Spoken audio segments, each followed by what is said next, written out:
কুষ্টিয়ার শিলাইদহে চলছে বিশ্বকবি রবীন্দ্রনাথ ঠাকুরের ১৬৫তম জন্মবার্ষিকী উপলক্ষে ৩ দিনের জন্মজয়ন্তী উৎসব। আজ শেষ দিনেও রয়েছে নানা আয়োজন। এই বিষয়ে আরো খবর জানাতে কুষ্টিয়া থেকে সরাসরি যুক্ত হচ্ছেন আমাদের সহকর্মী সোহাগ মাহমুদ খান।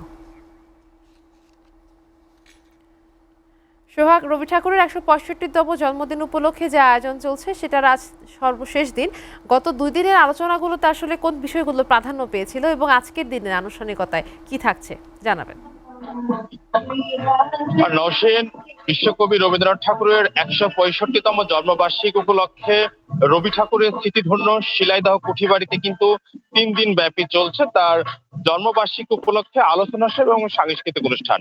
২৫শে বৈশাখ থেকে শুরু হয়েছে এর আনুষ্ঠানিকতা, আজ কিন্তু সমাপনী দিন। আপনারা দেখছেন যে মঞ্চে কিন্তু ইতিমধ্যেই সকাল ১০টা থেকে সাংস্কৃতিক অনুষ্ঠান শুরু হয়েছে। ইতিমধ্যেই কুষ্টিয়ার খোকসা উপজেলার সরকারি কলেজ সাংস্কৃতিক সংসদ কিন্তু তাদের পরিবেশনা করছে।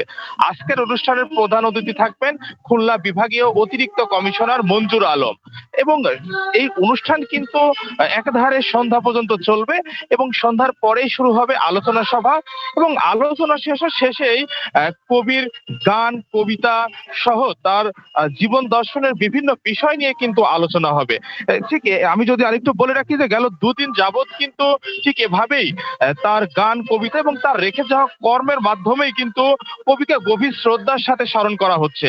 তবে এখানকার যারা রবীন্দ্র ভক্ত রয়েছেন তারা দাবি করছেন যে এবারের অনুষ্ঠানটি খুবই ছোট পরিসরে হয়েছে, গ্রামীণ মেলা এবার বন্ধ রাখা হয়েছে, যার ফলেই কিন্তু রবীন্দ্র ভক্ত থাকলেও সার্বিকভাবে সেই পরিমাণে উপস্থিতি কিন্তু তারা পায়নি যেমনটি প্রত্যাশা ছিল।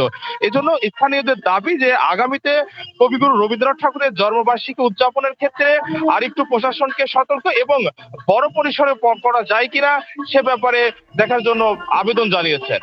নওশীন। সোহাগ, আপনাকে ধন্যবাদ।